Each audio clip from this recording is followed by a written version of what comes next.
Share করতেছি আমার আজকে দুপুরের খাবার। আজকে দুপুরের খাবারে প্লেটে খানিক পরিমাণ গরম ভাত আর সাথে নিয়েছিলাম ভাজি, আর এটা ছিল ভেন্ডি ভাজি। এটা খেতে অনেকটা বেশি মজা হয়েছিল, আর আমি একটু একটু করে ভাতের সাথে মাখিয়ে এটা অনেকটা বেশি মজা করে খাইতেছিলাম। গরম ভাতের সাথে ভেন্ডি ভাজি এরকম করে মাখিয়ে খেতে আমার কাছে দারুণ লাগে। ভেন্ডি ভাজি খেতে কার কার বেশি ভালো লাগে অবশ্যই কমেন্টে জানিয়ে দিও।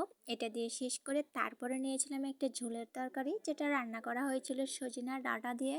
বড় একটা মাছ দিয়ে সজনা ডাঁটা রান্না করা হয়েছিল। মাছের নামটা আমার জানা নেই, কারো জানা থাকলে কমেন্টে জানিয়ে দিও। তরকারির পরিমাণটা একটু বেশি করে নিয়ে ঝোলের সাথে মাখিয়ে সজনা ডাঁটা দিয়ে এটা আমি খুব মজা করে খাইতেছিলাম। এই মাছটা খেতে অনেকটা বেশি মজার ছিল, আর গরমে এরকম পাতলা ঝোল খেতে কিন্তু দারুণ লাগে।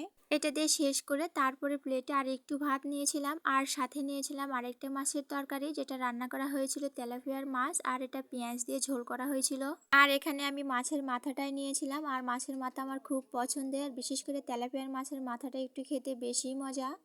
আর মাছের মাথা থেকে মাছ ভাঙিয়ে ভাঙিয়ে ভাতের সাথে মাখিয়ে আমি এটা খুব মজা করে খাইতেছিলাম। মাছের মাথা কার কার পছন্দ কমেন্টে জানিয়ে দিও। আলহামদুলিল্লাহ, এগুলোই ছিল আমার আজকে দুপুরের খাবার।